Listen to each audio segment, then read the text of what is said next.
Is the LEGO Technic Emirates Team New Zealand AC75 Yacht really worth $120? Let's find out. This yacht has a lot of incredibly interesting building techniques and it surprised me in a lot of ways. But first, let's start with the box, which just shows some cool functions on the back. Let's open it up and see what's inside. We get 6 numbered bags as well as this brown paper one which contains the pneumatic tubes. Unfortunately, we still have one plastic bag here. This cool rectangular box includes the gorgeous sails. Take a look at these brand new panels. They are shaped towards the inside rather than the outside. Of course, we also have the sticker sheet as well as the instructions. Let's start with this little frame section, and we simply add those brand new panels to it. Next, just reinforce them with some beams and expand it forward. This gray frame connects to the hull, and we add another one here. Essentially, we're building the stand for the yacht. Remember those rubber grip pins sometimes used for the tracks? Well, they're used here for the feet of the stand, which is pretty cool. Insert an axle along with a bevel gear through the stand. Then, connect some pneumatic tubes like a T and attach them to these switches. Notice how flipping these red switches at the bottom controls the pneumatic switches at the top. Attach some more pneumatic tubes here and then insert a 28-tooth gear along with an axle over the bevel gear in the stand. Connect a 12-tooth gear here, and now by spinning the bottom cranks, you can activate the gear at the top. This will be responsible for activating the pneumatic compressor. This is a very interesting choice to use this mechanism rather than just a manual pneumatic pump. Simply connect a flip-flop beam here at the top,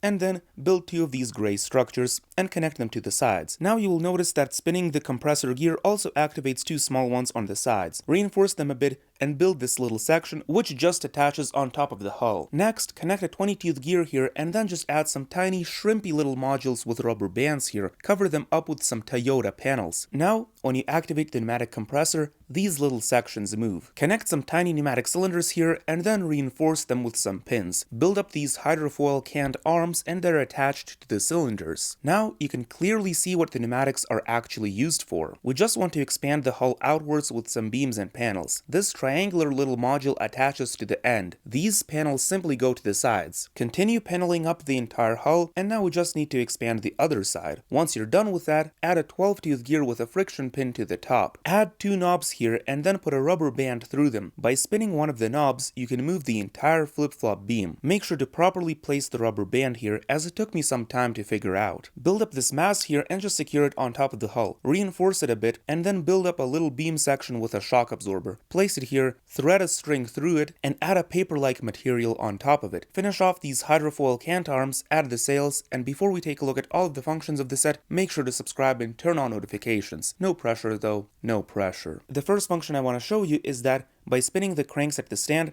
you can raise and lower these hydrofoil cant arms. They're independently controlled with these red switches. Also, when you activate the pneumatic compressor, some sort of paddle-like things spin here at the top. I have no idea what they are, so if you do, please let me know in the comments. Those 8-tooth gear knobs control the main sail, and the string knobs control the front sail. So it retails for $120 while coming with 962 pieces. It looks much bigger than what a set would normally look like that's under 1,000 pieces. This is mainly due to those large paper sails, and honestly, I feel like it's worth it, especially if you can get it at a discounted price. It is one of the cheapest pneumatic sets in the recent years, and it even has a shock absorber for the front sail. It definitely has a ton of unique qualities that make it a great set. Who knows? Perhaps with the Emirates license, as well as the Airbus license from the H-175 rescue helicopter, maybe we can get an A380. This is your Break Me here, and I'll see you in the next one.